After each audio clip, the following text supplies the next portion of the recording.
Okay, everyone. Now we're going to be getting into chapter 7 in the textbook, talking about, again, we're still talking about the biological perspective on personality, but particularly we're talking about the internal biological processes that are going on within us and how these processes relate to our personality. Let's go back to Hans Eysenck and talking about his theory of personality. If you remember, he had, in his theory of personality, there were three components to personality. Introversion, extroversion is one.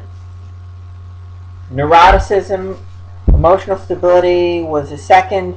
And psychoticism was a third one. And really it was the introversion, extroversion, and neuroticism dimensions that got the most research. But nevertheless, there were three components, PEN, psychoticism, extroversion, neuroticism, as the three super traits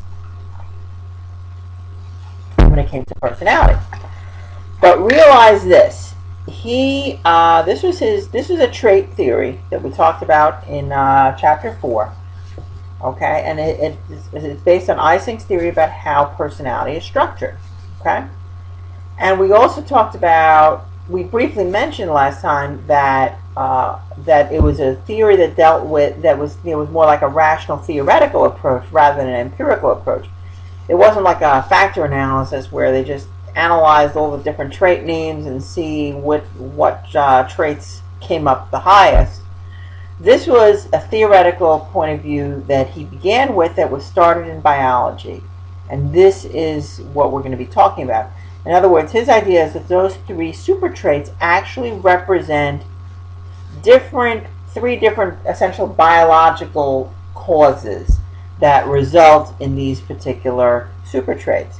So this reflects so now we're going to be talking about the biological basis of Eysenck's trait theory. Okay. So basically, let's start with the super trait of extroversion. So the extent to which you are extroverted or introverted actually reflects differences in cerebral cortex activation. So now what the idea is behind Eysenck's theory, at least regarding extroversion, is that introverts and extroverts differ in this respect, that there is more cortical activation among the introverts, and there's lower level baseline cortical activation among extroverts.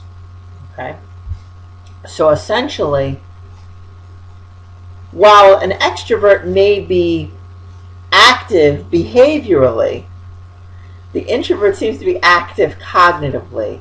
There's more there's more electrical activity going on in the cerebral cortex when it comes to the introverts. They are more physiologically aroused, at least from the point of view of cerebral activity. Okay?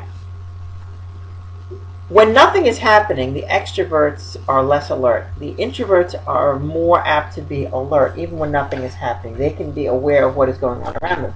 In the textbook, it points out how an air traffic controller, an introvert would probably be better off as an air traffic controller than an extrovert. The introverts are better able to perceive the environment around them, even when there's not much happening. The introverts do not like getting overstimulated. They prefer environments that do not have a whole lot of stimulation. Extroverts, on the other hand, are looking for environments which they can get a lot of stimulation. So which kind of makes sense. The extroverts would be more likely to bungee jump, I guess, than the introverts. The introverts do not want too much stimulation. They don't want too much music all over, loud music all over the place, listening to 3 different things at once perhaps. The introverts really don't want to be overstimulated. A small amount of stimulation is enough because they have that higher cortical activity. Introverts can do repetitive tasks, but the extroverts, they really can't handle that. They get more easily bored by them. when it comes to reaching a higher level of arousal, the extroverts need stimulants in order to get it, while the introverts would be better off with depressants to give them their highest level of alertness. So in other words, the introverts, maybe when they're kind of more relaxed, they're going to be more alert. The extroverts need to be more aroused in order to be more alert. Okay? And again, it has to do with, so in other words, but the idea is there's a biological basis to it. This cortical activation is going on for the introverts a lot more intensely than it is for the extroverts. The extroverts, it seems they have to use the external environment in order to help them increase their cerebral cortex activation. In other words, they need that extra stimulation to stimulate themselves. The introverts don't need that extra stimulation. They can stimulate themselves just fine. Okay. Excuse me.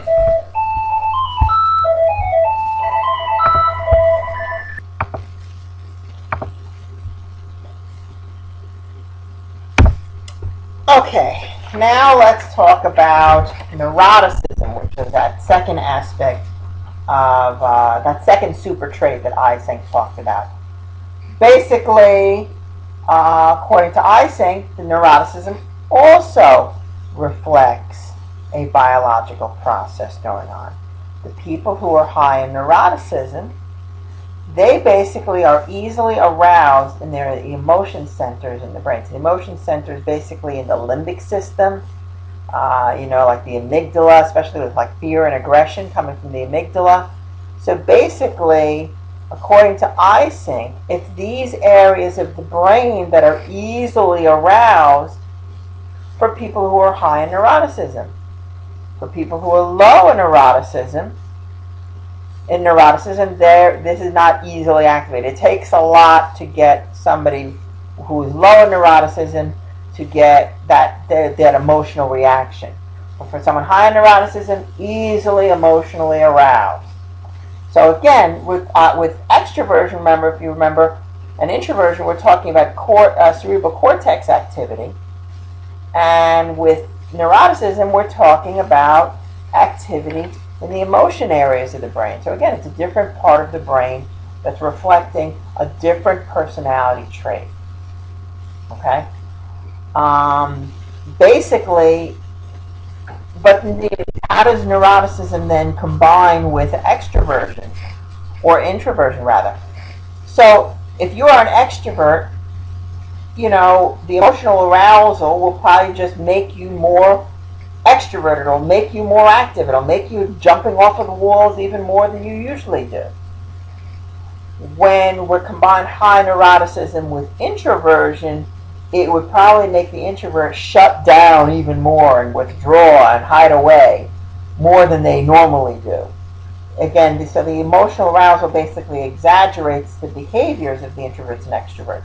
So in other words, it is a separate characteristic, a separate part of the brain that's involved, but nevertheless you can see how they interact with each other, and that the arousal just affects the intensity of your extrovert or introverted behaviors.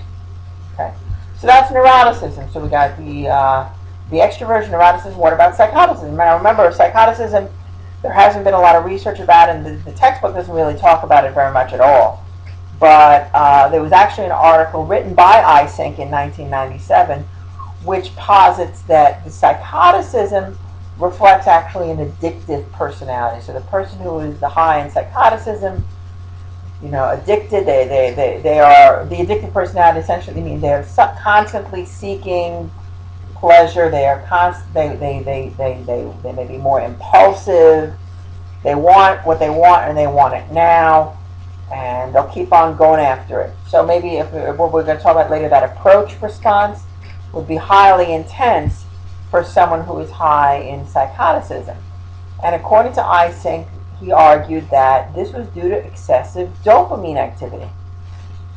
Dopamine is a neurotransmitter that is in the brain that is involved with seeking reward and trying to become more like motivating us to approach things and get that reward, to get us moving, get us forward. And so an excessive amount of that would essentially make sense to get someone moving forward, move forward. So again, the idea being that now we have a third area of brain activity that's related to a third super trait, that's the psychoticism aspect.